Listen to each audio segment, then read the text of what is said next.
Sup, Nerdmigos? I'm the Jive talking to John Norgrove. We've got Wife here. We're here for a Star Trek Thursday, and guess what, guys? We're in Season 4 of Voyager. Woo! So, don't forget to like this video, comment below, share, subscribe, and let's get right into the action. So, Season 4, Episode 1 of Star Trek Voyager, Scorpions. Scorpion, singular. Just one king. Scorpion. Scorpion King 1, Part 2. Scorpion King Part 2. Colon.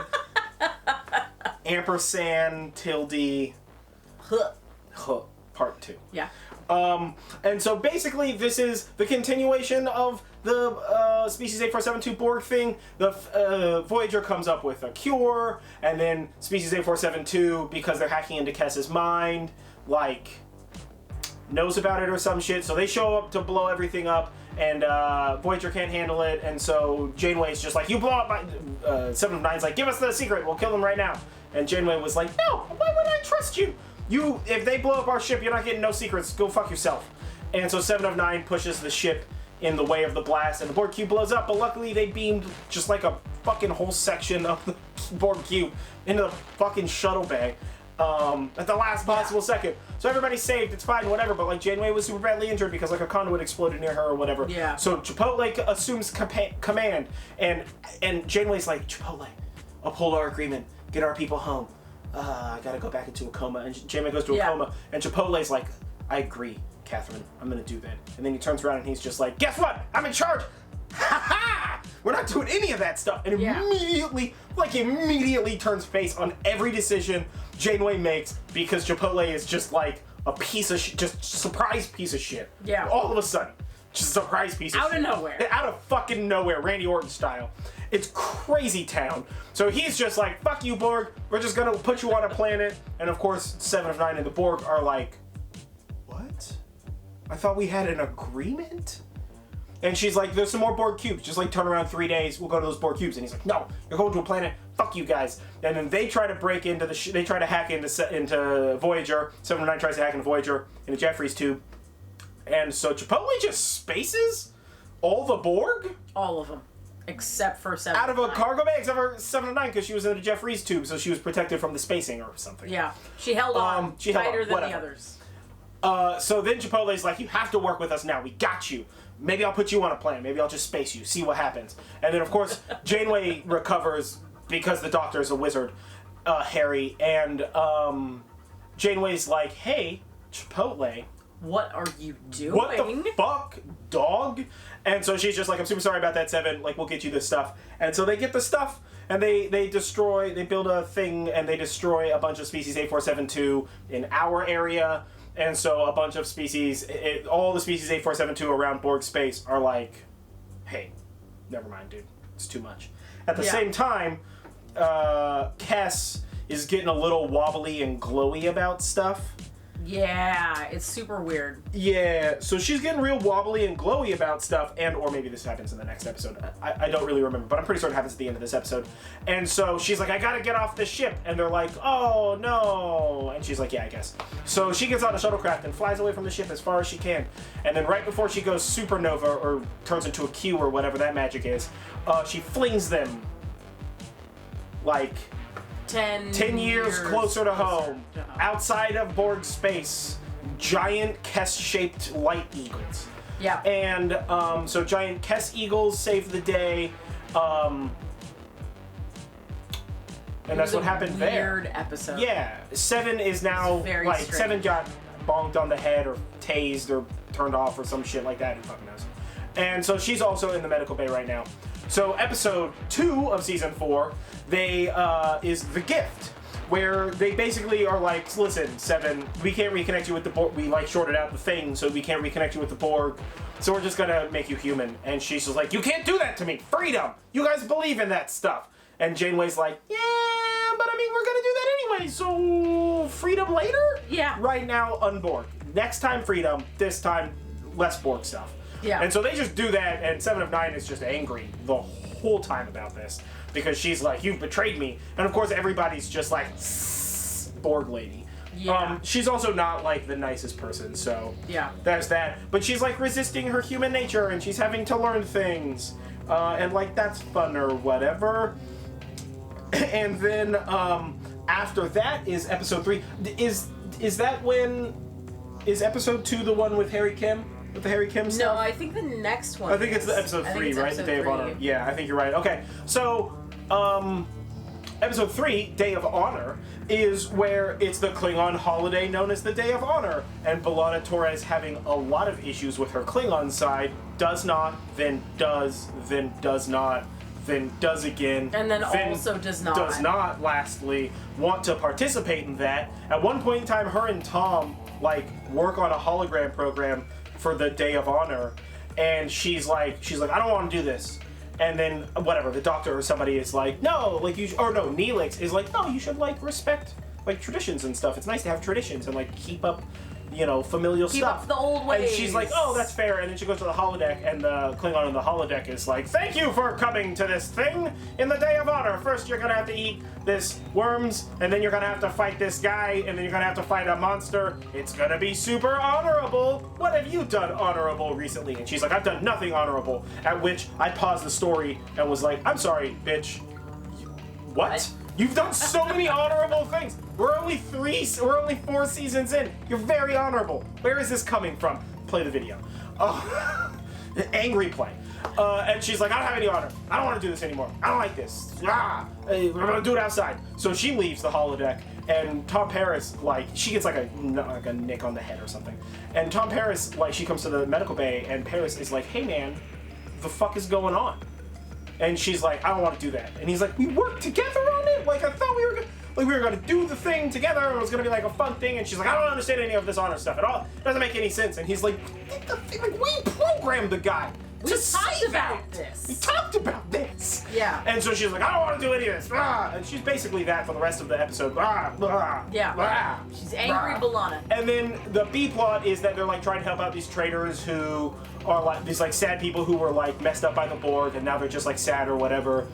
And so Janeway's like, oh, I'll give you this stuff because you're sad. And the guy's just like, oh, we want more stuff. And she's like, no more stuff. And he's like, okay, I guess. So he leaves, and then they're trying to go into transwarp with the warp drive because they got the technology vaguely from 7, and that shit doesn't work out. And the warp drive won't stop doing whatever the heck that's supposed to be doing, which is a matter-antimatter reaction, so very, very dangerous. And so they have to eject the warp core from the vessel, so they eject that shit, and then B'Elanna and Paris show up. They're like, well, Tom Paris is like, I'll go get it with a tractor beam and just tractor it back. And Janeway's like, that's a good idea. And B'Elanna's just like, if you tractor it, it might explode, so don't do that. And so Paris is like, okay, you can come with me, I guess. So they go out there to do that. Come to find out, these aliens are like, we're scavenging this warp core. And they're like, listen, buddy, that is our warp core. We need that back. And they're like, no, it's ours. First come, first serves. Fuck you guys. Fire a couple of lasers at them. Literally explode the ship's like structural everything is failing. We're gonna blow up in like 20 seconds. And Paris is like, everybody get the clothes on, everybody get the clothes on, everybody get the clothes on, beam us out of the ship. Boom! Ship blows up, he just beamed out in the nick of time. And they're like trapped in empty space. And of course these guys are like tractor beam the thing, get the fuck out of there. So these guys are just floating in space suits, and the spacesuits don't have the like necessary distance of communication for Voyager to pick it up. So they're like, we're just gonna have to wait here. And they wait there until several oxygen-related shenanigans happen. Yeah. And they're basically running out of oxygen, and they're dying in each other's arms. And B'Elanna Torres is like, I have something to tell you. I wish I had more time after telling you this, but we don't because we're gonna die. So I have to tell you, I love you.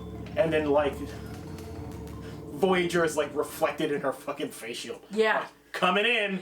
And you get like the look on Tom Paris's face, and then it's like, and next scene, and you're like, but what? Yeah, it's the look on Tom Paris's face, and then Janeway being like, Captain Janeway to Tom Paris, what are you guys doing out in space? And Paris is just like, please, for the love of God, get us inside of this ship. And she's like, aight. So she beams him into the ship, and they're fine. Because that's what Janeway says. She just goes like, aight about stuff. Yeah. But so she beams him into the ship, and they're fine. And the episode basically ends with B'Elanna being like, hey, listen, Tom, like, I know that I said some stuff when we were, like, oxygen depleted and stuff, and you don't have to say some stuff, but, like, I just have to let you know that, like, that was real stuff. That wasn't just oxygen depletion stuff, and I do super love you. And Tom Paris is like... After avoiding him for, like, 3 days. Yeah, after avoiding him for, like, 3 days, and he's just like, hey, guys, we need to talk about this. And she says all that, and he's like... And then he says, I love you, too. Yeah.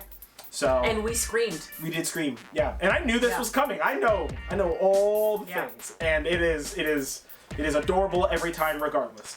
So after that is episode 4, Nemesis, where Chakotay crashed. Okay, this is stop putting Chipotle in away missions. Every time this motherfucker's on an away mission, shit crashes on the planets where he has to deal with some shenanigans. This guy, dude, I'm gonna tell you what, he's unsafe. He's away mission cursed. He is away. You know what I'm saying? So Chipotle is on an away mission and he crashes his shuttle on a planet and he wakes up and these guys are like very for true. They like speak dumb. It's about halfway between Cloud Atlas and the way the like barren wasteland people talk in Rick and Morty, the episode What With It's Wastelandy. Yeah. So they're like, so these people are just like, we gotta use our observers to kill the terror monster, whatever fucking dumb terms they use. Yeah. Nemesis is the term. Then we gotta kill these Nemesis. They're super bad, the Nemesis. Peep your peepers, peeping Tom. We gotta kill the Nemesis. They all talk crazy town. It's very so strange. He is like, no, I just gotta get back to my ship. The conversation about drilling was very uncomfortable. Yeah, he's like, I was sent to drill you, so I gotta drill you. So we gotta drill, and then I can drill you on how to use your peepers to look for nightmares or whatever the fuck. And I'm just like, man, I think teach is still a word. Or at least Chipotle should have been like, teach. Drill is sexual. Yeah. Very. But so, basically he's like, I don't want to be part of your guys' little war, and they're like, no, we don't want you to be either. We'll just take you to the nearest village. So they take him to the nearest village, and like everybody's like, oh my god, soldier men or whatever the fuck. And like a little girl's like, oh, you're the best. Here's a flower crown. Remember us. We're the best. And then he's like, okay. They're like, you can go send a signal over here. And he's like, bang up idea. So he gets like 40 feet outside of the village, and he hears like, shoop, shoop, shoop, shoop, shoop, ah! And then he runs back, and the village is just murdered. And like the little girl is just like, die in your arms. Yeah. And he's like, no, fuck the Nemesis people. And so he starts like trying to murder Nemesis people, and then like he's doing that for a little bit, and then one of them, like at one point in time, they get like pinned down, and one of them is just like, Chakotay, Commander Chakotay, stop doing that. And they're just like, kill him. And he's like, why do you know my name? And he's like, I'm Tuvok. You don't recognize me? I'm Tuvok. But the audience is seeing a Nemesis monster. And which, by the way, are just like smaller, longer-haired predator monsters. They're like gentle predators. Yeah. Yeah, they're gentle predators. Yeah. In gentle looks. predators. I mean, they seem like nice people. Honestly, they like legit seem like nice people. They actually seem like a really nice Because the B plot is that the Voyager is trying to find Chipotle, and she's trying to talk to the predator monster people, and they're just like, yeah, our Nemesis is on the planet, and like, they really mess with people's minds. And she's like, nah, Chipotle's strong. Chipotle nearly killed Tuvok, so maybe not that strong. Yeah. But so Tuvok's just like, Chipotle, relax. I am who you think I am.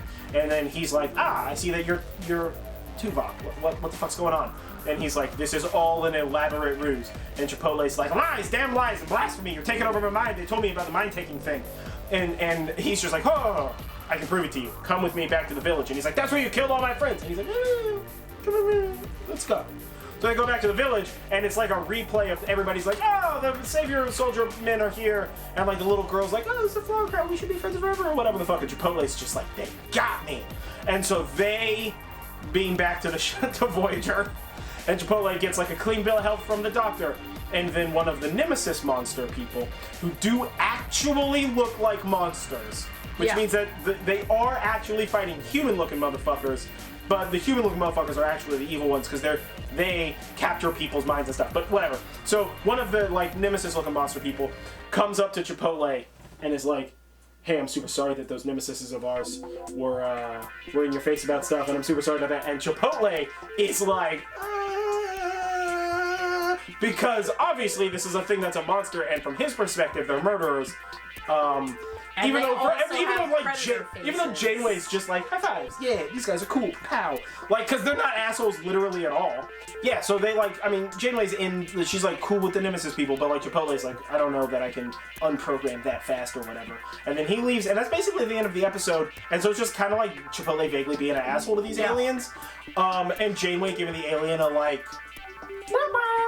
kind of a like, sort of a look before the end of the episode, and then that just is done. We don't talk about it again. That's freaking over. And last but not least is episode 5 of season 4, Revulsion, which is where they get a distress call, and it comes to find out that the alien on the ship that's distress calling is actually a hologram. They come to find out that hologram was trying to win a daytime Emmy in acting because he has a lot of opinions and they need to be acted through.